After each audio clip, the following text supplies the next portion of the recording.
자, 41강 167페이지 필수 문제 1번부터 한번 풀어보도록 하겠습니다. 1번 문제 보시면 법인세법상 영리내국법인의 각 사업연도 소득금액의 계산에 관한 설명이다. 옳은 것을 물어봤네요. 1번 유가증권 중 채권의 평가는 개별법, 총평균법, 이동평균법 중 법인이 납세액에 관한 세무서장에게 신고한 방법에 의한다. 맞는 말이죠. 2번 해당 법인이 소액주주인 임원이 사용하고 있는 사택의 유지비 등은 다 송금 인정이 되죠. 출자 임원이 아닌 한. 3번 재고자산을 평가할 때 영업장별로 각각의 다른 방법에 의해서 평가할 수 있으나 동일한 영업장에서도 모든 재고자산을 다 달리할 수 있으니까 3번도 틀렸고요. 4번은 아직 안 배웠지만 리스회사가 대여하는 리스자산 중 금융물질 자산은 리스 이용자의 감가상각 자산에 포함해야죠. 포함하지 않는 게 아니라.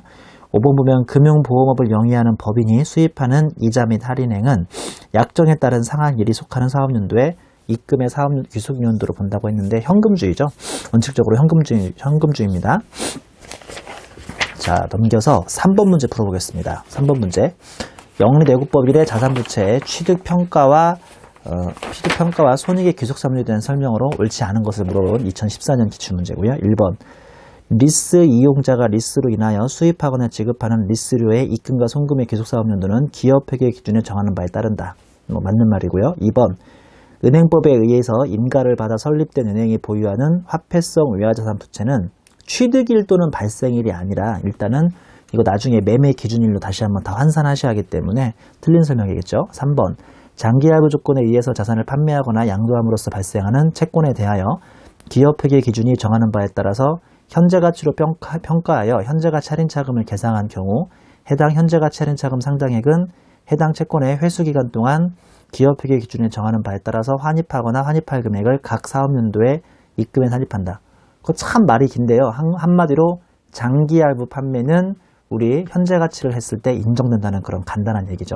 4번 사채를 발행하는 경우 이거 몇 번 설명했으니까 설명 안 해도 되죠. 사채도 역시나 현재가치 인정되고요. 5번 유형 고정자산의 취득과 함께 국공채를 매입하는 경우 이거는 다음 좀 이따 나오는데 기업회계 기준에 따라 그 국공채의 매입가액과 현재가치의 차액을 당해 유형자산의 취득가액으로 계상하면 그거 다 취득가액으로 인정되고요. 이건 좀 이따 배우겠습니다. 4번 문제 풀어볼게요. 주권상장 내국법인 주 A의 5기 사업연도의 자료이다. 각 거래에 대해서 5기의 세무조정에서 발생한 유보와 마이너스도 합계는 각각 얼마인가. 단 주 A는 거래에 대해서 한국재택국제회계 기준에 따라서 회계 처리했다라고 되어 있네요. 1번 보면 주 A는 2015년 초에 2,800만 원에 취득하여 매도 가능 금융자산으로 분류한 주 B의 주식을 5기 말에 공정가치인 2천만 원으로 평가를 해놨죠. 그러면 송금이 그러니까 그 매도 가능 증권 평가 손실을 잡았다는 소리군요. 그러면 1번은 보자마자 원가법으로 가야 하니까 송금 불산입으로 매도 가능을 다시 800을 살리죠. 유보로. 그리고 동시에 이걸 자본으로 처리했을 테니까 이중조정으로 송금 산입에 우리 자본 그 기타 포손으로 가 있겠죠. 기타 포손에 가 있는 것을 800만 원을 건드려 주니까 요거는 기타가 됩니다. 문제에서는 분명히 유보나 마이너스 유보만 일단 구하라고 했네요. 이번에 보면 주 A는 2015년 10월 1일에 만기 보유 목적으로 700만 원에 취득한 주 C의 회사채를 5기 말에 다음같이 매각 처리, 회계 처리했는데 보니까 이자 수익을 잡고 있죠. 요것마저도 세법에서는 인정이 안 되는 거죠. 그러니까 이번에 이자 수익 외자반이 입금 불산입에 만기 보유 증권을 다시 200만 원만큼 마이너스 유보로 이렇게 낮추게 되어 있습니다. 3번 보니까 주 A는 2015년 초에 주 D에 일결권 있는 주식 30%를 6천만 원에 취득했죠. 지분법 적용하겠군요. 주식 취득일 현재 주 D의 재무상태표상의 순자산가액은 2억이고 그럼 30% 딱 맞죠? 순자산가액은 공정가치와 일치했다. 주 A는 2015년 3월 5일 주 D로부터 현금 배당 300만 원을 받았으며 2015년 말 현재 주 D가 당기순이익을 보감에 따라서 다음같이 회계 처리했다. 자, 한번 볼게요. 일단은 3월 5일자 하나 볼 거고요. 여기에다가 좀 이따가 12월 31일자 하나 볼 거예요. 3월 5일자는 기업회계에서 현금이 300만 원이 들어오면서 여기다가 주식을 아예 그냥 감액을 했죠. 원래 이렇게 하는 거 맞죠? 지분법에서는 아무리 배당이 들어와도 이렇게 주식을 없애잖아요. 근데 세법에서는 이게 뭔 소리? 현금 들어오면 그냥 여기다가 배당금 수익 식으로 이렇게 잡아야 하니까 여기다가 세무조정으로 수익으로 잡아주란 소리죠. 입금산입에 왜 관계기업 주식을 죽였냐. 이 관계기업 주식이라는 300만 원의 자산을 증가시켜 주니까 유보 한번 해주십니다. 맞죠? 여기는 보니까 관계기업 투자 주식에 대한 지분법 이익 잡았네요. 얘는 뭐 지 할 일 잘하고 있는 거죠. 기업회계는 관계기업 주식 500인가요? 500을 이렇게 올리고 여기에 지분법 이익을 잡고 있다고요. 세법은 지분법 평가가 인정이 안 돼요. 놀고 있네. 왜 이익이야. 그래서 이거를 입금불산입 시키십니다. 입금불산입에 관계기업 500만 원에 마이너스 유보를 해줘야죠. 문제에서는 플러스 유보 합계하고 마이너스 유보 합계를 물어봤거든요. 그러면 요거하고 요게 더해서 1100만 원, 요거하고 요거 더해서 마이너스 700만 원. 정답은 5번이군요. 자, 넘기면 5번 문제입니다. 법인세법상 재고자산과 유가증권의 평가 방법에 대한 설명이다. 옳지 않은 것은 1번 재고자산의 평가 방법상 원가법에는 개별법, 선일법, 후입선출법, 총평균법, 이동평균법, 매과 한원법까지 6가지가 있죠. 유가증권은 개별법, 이거는 채권만 하는 거고요. 그 다음에 총평균법하고 이동평균법 3가지가 있습니다. 2번 간접투자자산운용법에 의한 투자회사가 보유한 유가증권과 금융기관이 매매 목적으로 보유하고 있는 유가증권은 재고자산에 해당하므로 이건 기업회계 얘기입니다. 기업회계에서는 증권사가 가지고 있는 유가증권이 재고자산인데 세법은 그런 규정이 없습니다. 이 뒤에는 다 틀린 설명 읽을 필요가 없습니다. 세법은 증권사가 가지고 있는 유가증권도 재고로 보지 않고 일반 유가증권으로 봅니다. 2번이 오답이고요. 3번 재고자산에 대한 평가 방법으로 저가법을 신고한 경우에는 시가와 비교되는 원래의 원가법을 함께 신고하여야 하고 저가법 적용 시 원가법과 비교하는 시가는 기업회계 기준대로 평가라고 되어 있습니다. 4번 제조업을 영위하는 법인이 보유한 주식의 평가는 총평균법과 이동평균법 중 법인이 납세자에 관한 세무사항에게 신고한 방법대로 하면 되겠네요. 이건 왜냐면 주식이기 때문에 원가법에 빠지는 거죠. 그 다음에 5번에 신설법인이 최초 법인세 신고기한 경과 후 재고자산 또는 유가증권의 평가 방법을 신고한 경우에는 사업유도 종료일 이전 3개월 되는 날까지 좀 미리미리 평가를 해줘라, 신고해줘라 라고 되어 있습니다. 자, 6번 문제죠. 아주 전형적인 재고자산 문제입니다. 요새 좀 몇 년간 뜸해요. 이 문제는 요새는 좀 유치하죠. 그래도 언제든 나올 수 있으니까 나오면 무조건 맞추셔야 돼요. 다음은 주 A의 5기의 재고자산 평가와 관련된 자료이다. 관련된 세무조정으로 옳은 것은 2009년 CPA 기출문제고요. 제품은 장부상 500 잡았네요. 이게 뭐 잡았냐면 총평균법 잡았다는 소리죠. 자, 기업회계가 제재원저가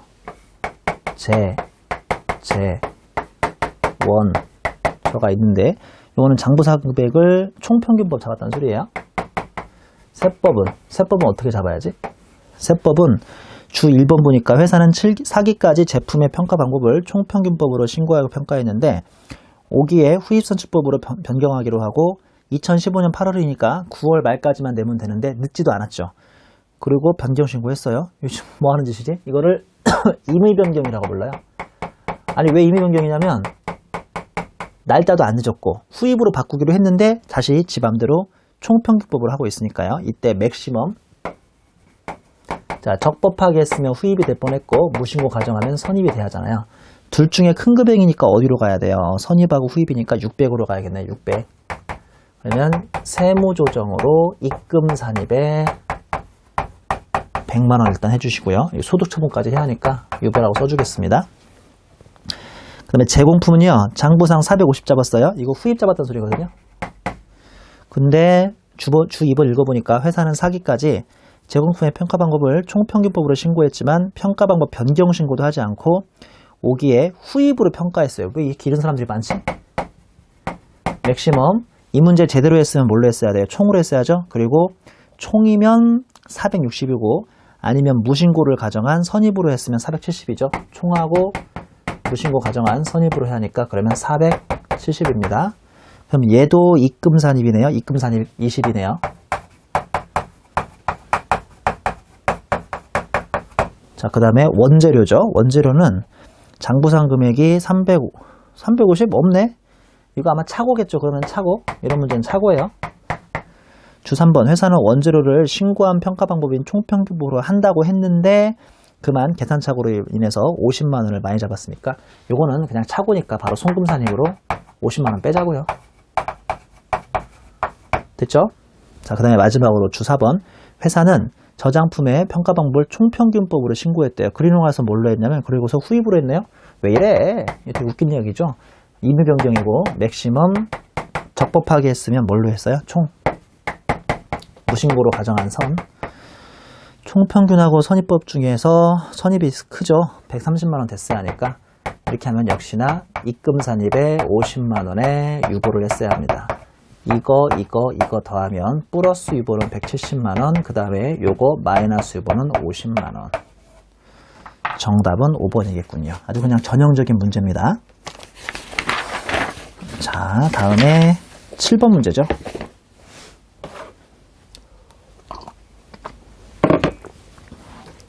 다음 자를 이용하여 주권상장법인인 주 K의 법인세법에 따른 5기와 6기의 세무조정으로 옳은 것을 물어본 문제입니다. 1번 제조기업 K는 5기 사업연도에 20만 부를 차입했어요. 자, 이거 화폐성인가요? 비화폐성인가요? 화폐성이죠? 환산해 주셔야 돼요. 세법에서도. 환산하기로 했다면 이거는 선택할 수 있으니까 어떻게 신고인지 따라서 달라지긴 할죠. 차입시 환율은 USD로 1,300원, 5기 말은 1,400원이니까 그러면 100원씩 2천만 원의 환산 손실 나왔네요. 6기 사업연도에 차입금을 상환했으며 상환시는 또 1,500원으로 올랐으니까 또 2천만 원에 이번에는 환산 손실이 아니라 상환 손실 나왔겠네요. 저는 차손. 환전에 따른 수수료 없고요. 그 다음에 주 K는 은행업을 영위하는 금융회사가 아니며 기업회계 기준대로 지금 환산은 잘하고 있고요. 6번 보면 주 K는 외화자산 부채의 평가 방법으로 사업연도 종료일 현재의 매매 기준율로 즉 2011년부터 바뀌었다는 기업회계를 그대로 따라가는 회사입니다. 선택을 제대로 했죠. 관할 세무서장에게 적법하게 신고했으니까 정답은 1번이네요. 5기 환산의 세무조정 없고요. 6기 이거 나중에 밖으로 상환을 해버려도 당연히 세무조정은 없으니까요. 정답은 1번입니다. 8번 문제. 제조업을 영위하는 주치의 7기 사업연도 말 현재 보유하고 있는 유가증권 관련된 자료는 다음과 같다. 7기 말 자적을표상에 동유가증권과 관련된 잔액으로 옳은 것을 물어봤습니다. 유가증권의 전형적인 또 문제죠. 계속 플러스 유보 마이너스 유보가 왔다 갔다 하는 문제입니다.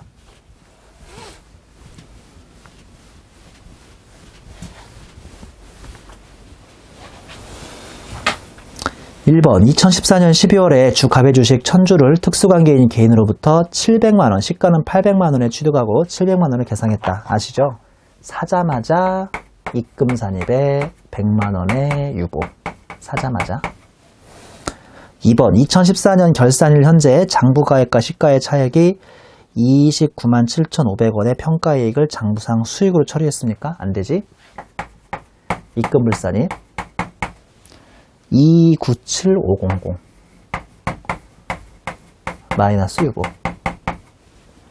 3번 15년 1월 갑으로부터 이익여금 자본점에 따른 무상주 50주 액면가 5,000원 발행가 6,600원인데 주식배당은 언제나 발행가액을 주게 돼 있죠. 게다가 얘는 의제배당이에요. 그러면 50주에다가 6,600원 더하면 33만원? 너무 쉽게 푸나요? 아니 뭐 여러분들 풀 수 있어요. 이 정도는. 그쵸? 계산이 필요 없는 문제. 양가로 4번에 2015년 상반기 중 가배주식에 330주를 300만원에 처분하고 처분이익이 왜 70만 6천원 나왔는지 모르겠지만 자 괜히 이거 계산기 필요 없다고 괜히 한마디 했구나. 왜냐면 계산기 필요하죠. 자 유보나 마이너스 유보 한번 쭉 불러보세요. 플러스 유보 100만원에 마이너스 유보 297500에 플러스 유보 33만원을 가지고 있던 회사가 이번에 330주를 처분합니다. 맞죠? 330주죠. 총 몇 주 가지고 있는데요. 처음에 1000주 샀고요. 그 다음에 양가로 2번은 평가한 거니까 산 거 없고요. 그 다음에 세 번째는 산 건 아니지만 50주를 가지고 있었잖아요. 그래서 1050분의 330 이만큼 비율대로 반대 조정을 해주니까 이 반대 조정이 얼마 나오냐면 324500 나오네요. 그러면 입금불산입이겠구나. 324500 나오고 마이너스 유보죠. 왜 입금불산입인지 알죠? 지금 남은 잔액이 플러스 보니까요. 반대조정으로 마이너스고 해야 하니까. 그러면 문제에서 7기 말 2015년 말 자적 을표상 그러면 한마디로 플러스 마이너스를 해주면 되겠네요. 그러면 그 금액이 얼마냐면 총 708 0050 이런 문제 나오면 좋아해야 돼요. 아주 간단하게 풀립니다. 제가 지금 칠판 필기하면서 풀었으니까 한 1, 2분이 걸리지 이거는 1분 안에 풀 수 있는 문제죠. 자, 이번에는 11번 문제 갑니다.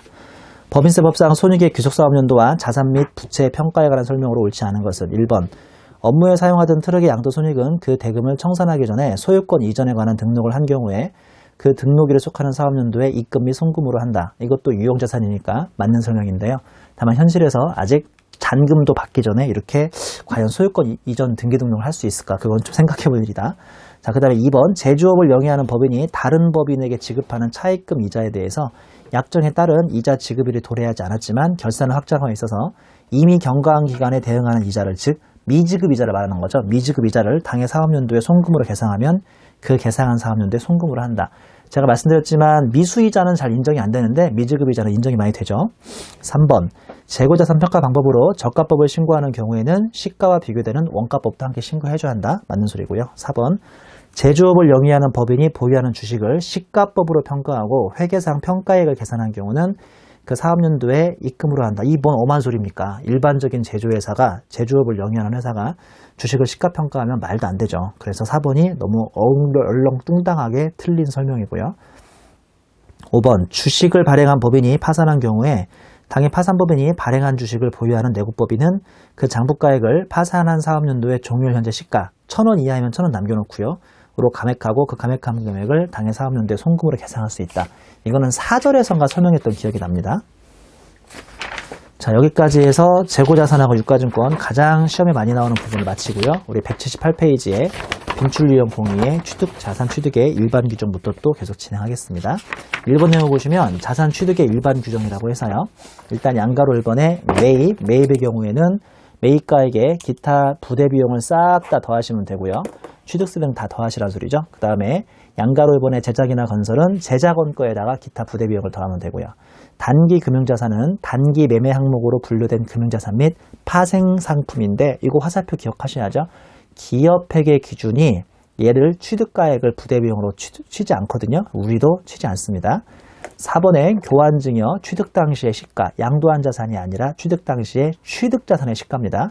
법인세하고 소득세는 교환거래하면 내가 준 거 말고 받은 거의 시가고요.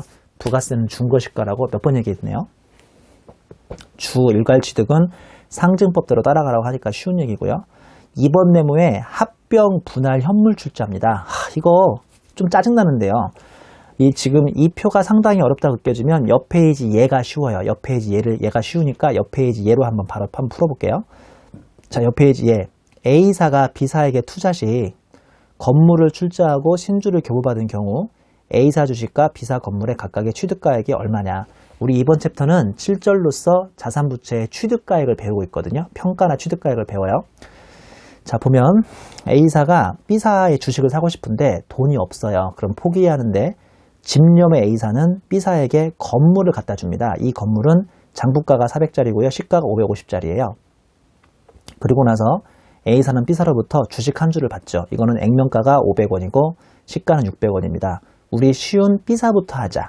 B사는 분명한 거는 대변에 자본금 생기고요. 차변에 건물 들어가는데 이렇게 현물 출자로 토지 건물을 받으면 받은 것의 시가를 잡으시면 됩니다. 즉 건물이 550이죠. 제가 지금 설명하는 예제는 옆 페이지에 다 모든 이론 요약이 되어 있으니까 왔다 갔다 하시면서 보면 돼요. 그러면 뭐 원튼 원하지 않든 주발초가 50이 잡히죠. B사는 좀 쉽구나. A사 보세요. A사는 분명한 것은 대변의 건물이 장부가로 400이 나가고요. 처분이익을 얼마를 잡든지 처분 손실을 얼마 잡아야 하니까 차변에 새로 받는 주식이 얼마로 잡히는지가 중요하죠. 자, 보면 동그라미 1번 현물 출자가 되고 B사가 이번에 신설되는 법인일 경우가 있고요. 동그라미 2번은 현물 출자되고 B사가 기존 법인일 경우가 있어요. 자, 앞 페이지에서 보면 현물 출자하고 기존 자산인지 아니 기존 법인인지 설립인지에 따라서 기존 법인이라면 취득한 주식의 시가입니다. 이 주식 시가가 600원이었죠. 그게 아니라 우리 법인 설립이거나 새로 생기는 경우라면 순자산 시가래요. 내가 준 순자산 얼마예요? 건물이 550원이니까. 그래서 답에도 보면 동그라미 1번은 신설법인이면 차변의 주식이 550 잡히고요. 2번에 기존 법인이면 차변의 주식이 600에 잡히는 것으로서 회계 처리가 이루어지고 있습니다. 3번 문제 보시면 채무의 출자 전환으로 취득한 주식인데요. 양가로 1번 일반적인 경우는 취득 당시 취득한 주식의 시가인데 양가로 2번 일정 요건이라고 밑에 있는 세 가지 사유 있죠. 제가 세 가지 사유 키워드만 불러드릴게요. 동그라미 1번은 회생계획, 동그라미 2번은 경영 정상화 기획, 부실 징후 기업, 동그라미 3번은 출자 전환 경영 정상화 계획, 뭐 이런 것들이 일반적으로 회사가 아주 상황이 안 좋다는 뜻인데요. 바로 밑에 있는 예 한번 풀어보죠. A사가 난데 과거에 B사에게 800을 빌려준 거죠. 그 채권이 내 입장에서 대여금이 있는 거라고요. 근데 단기에 B사가 못 갚아요. 못 갚다가 그만 회생계획 인가, 저 위에 있는 1, 2, 3번 중에 케이스 있죠. 회생계획 인가로 인해서 주 B사 주식 액면 500 또는 시가 600으로 출자 전환을 받습니다. 자, 우리 회계처리 한번 볼까요? 다음 페이지에 우리 A사부터 봅니다. 우리 지금 B사 배우는 거 아니라 A사 배우는 거거든요. A사가 동그라미 1번 일반적인 경우 분명한 것은 차변에 있던 대여금을 대변으로 800을 없애버리면 돼요. 더 이상 못 받으니까. 대신에 차변에 뭐를 받아왔냐면 주식을 받아왔다고요. 근데 내 대여금은 800인데 주식 받은 거에 시가가 600밖에 안 되니까 일반적이면 대여금 800 없애고 차변에 주식 600원 시가로 잡고 비용 200이 잡혀요.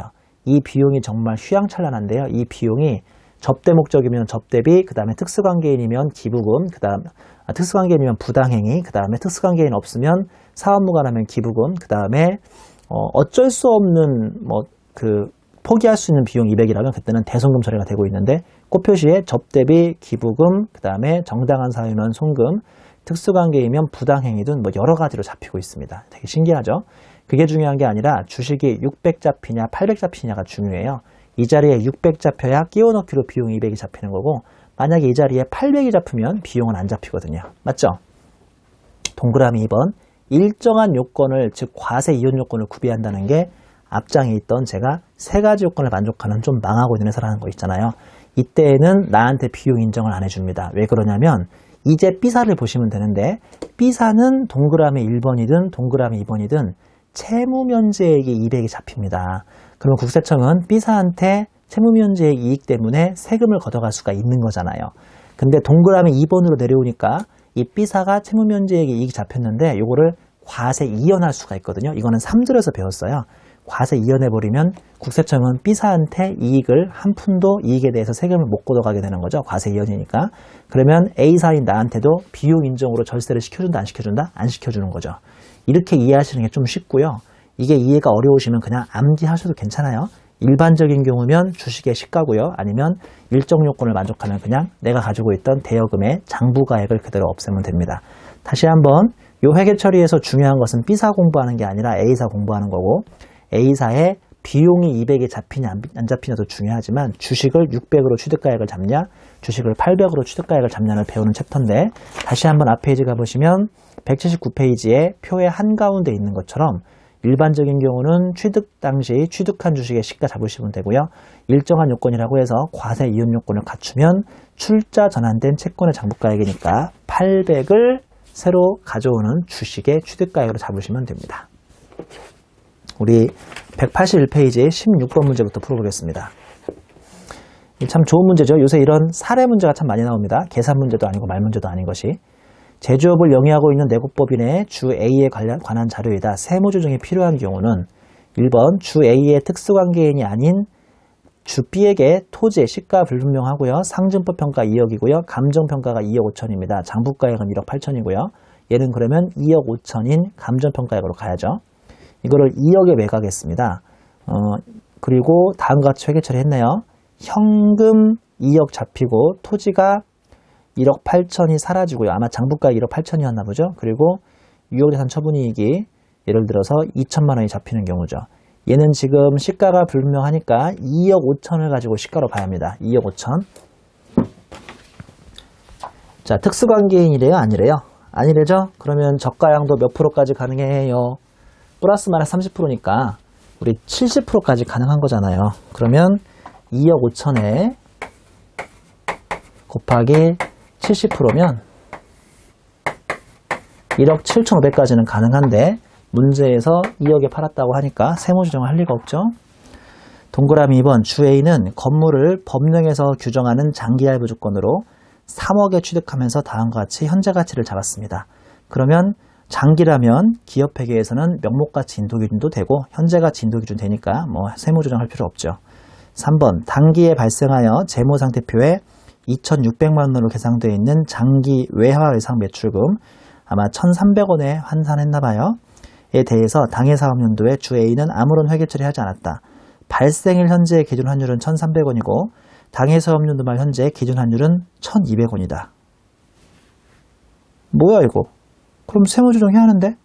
근데 가로 열고 회사는 발생일 환율, 기말 환율이 아니라 발생일 환율을 그대로 적용하겠다고 과세당국에 신고했으니까 이러면 외화 환산을 굳이 할 필요가 있다 없다? 없는 거죠. 외화 환산이 인정 안 되는 회사니까요.